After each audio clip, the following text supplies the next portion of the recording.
แล้วผมเข้ามาในเกม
ยังครับแป๊บนึงนะผมอัดวิดีโออยู่นะ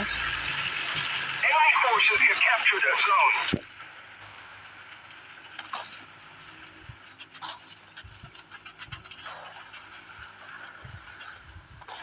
้เราขอคิดกัน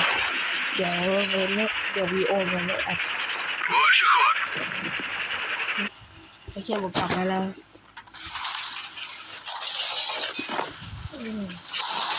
เอาไปไหนกัน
ก็มือ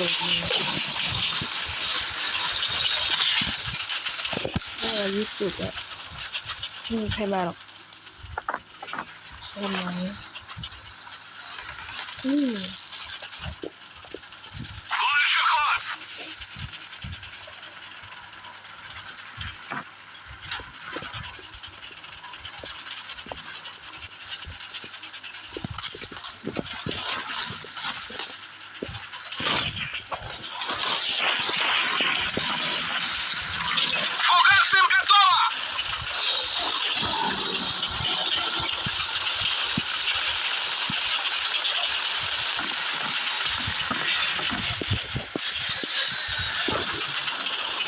เยอะ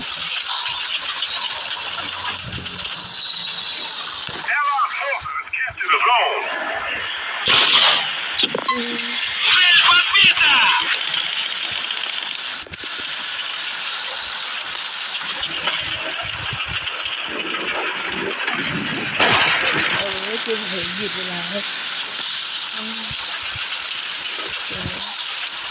ขอหยุดเวลาอย่างเวลาโอเค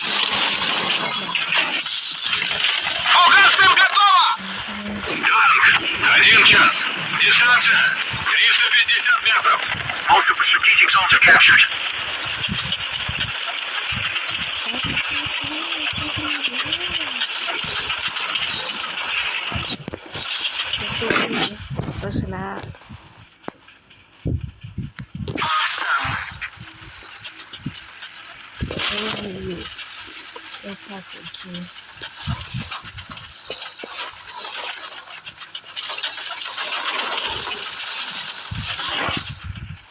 เขาหยุดเวลาได้ครับ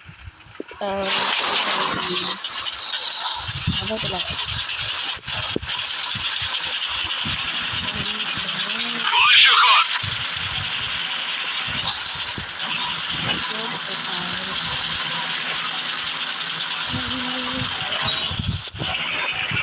ต่อสู้คนสุดท้ายแล้วก็จะชนะ